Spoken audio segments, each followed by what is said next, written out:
ผลสำเร็จการเยี่ยมยามสปป.ลาวครั้งทำอิฐของประธานประเทศเวียดนามการเยี่ยมยามสปป.ลาวอย่างเป็นทางการของสหายเลืองเกึ่งประธานประเทศเวียดนามซึ่งนับเป็นการเยี่ยมยามต่างประเทศครั้งทำอิฐภายหลังเข้ารับตำแหน่งในเดือนตุลา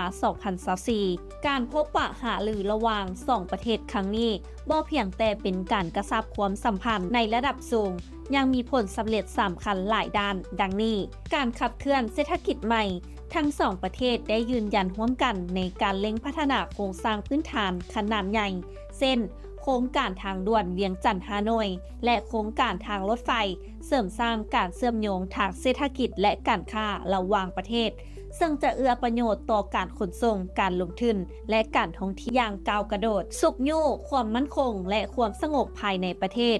ลาวและเวียดนามเห็นพร้อมในการยกระดับความร่วมมือด้านการป้องกันประเทศและการรักษาความสงบเรียบร้อยในเขตชายแดนสำเร็จการลงนามความร่วมมือระหว่างหน่วยงานต่างๆรวมทั้งโครงการก่อสร้างสำนักงานบัญชาการกองทัพชายแดนลาวด้วยความสนับสนุนอย่างแน่นแฟ้นจากเวียดนามลาวได้รับแห่งหนุนในเวทีพหุภาคีและการเจรจาระดับภาคพื้นซึ่งเป็นประโยชน์ต่อการขับเคลื่อนนโยบายต่างประเทศและเสริมสร้างบทบาทของลาวในระดับสากลการเยี่ยมยามครั้งนี้นับเป็นก้าวสำคัญในการสานต่อมิตรภาพความร่วมมือและความสัมพันธ์พิเศษระหว่างสปป.ลาวและประเทศเวียดนามให้แน่นแฟ้นและมีพัฒนาการที่ลึกซึ้งยิ่งขึ้น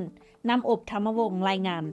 และท้ายนี้ต้องขอขอบใจสำหรับการติดตามข่าวสารจากทางไทยกิจเมกาซีนและอย่าลืมไปกดไลค์กดแชร์กดติดตามกด Subscribe ทุกช่องทางออนไลน์ของพวกเขาเพื่อจะบ่พลาดข่าวสารดีๆจากทางไทยกิจเมกาซีน